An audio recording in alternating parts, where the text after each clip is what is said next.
Жылдам хабарнама. Ассалаумағалейкум, құрметті көрермен, бізді тамашалауды және де бір ғана лайк түймесін басуды ұмытпаңыздар. Ұшақ кешіксе, билет құнының бір бөлігі қайтарылады. Әр сағат үшін 3% қайтарылуы. Заң қосымша өзгерістер кіргізіліп отыр. Әуе компаниясының кінәсінен ұшақ уақытында ұшпаса, әр сағатына билет ақысының 3% қайтарылу керек деді инструкция және инфрақұрылымдық даму министрі Қазбек Өскенбаев. Жолаушы алдымен әуе компанияға арыз жазады. Одан нәтиже шықпаса, сот арқылы өз ақшасын өндіре алады. Бізді тамашалауды жалғастырыңыз. Жылдам хабарнама. Ассалаумағалейкум, құрметті көрермен, бізді тамашалауды және де бір ғана лайк түймесін басуды ұмытпаңыздар. Алматы облысында жантүршігерлік жол апатынан 4 адам қайтыс болыпты.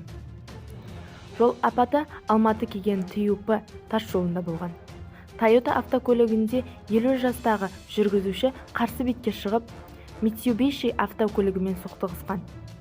Апаттың салдарынан уақиға орнында Toyota жүргізушісі және оның 3 жолаушысы көз жұмды. Сонымен қатар, Mitsubishi автокөлігінде болған 4 адам ауруханаға жеткізілді. Жолда сақ болыңыздар. Бізді тамашалауды жалғастырыңыз.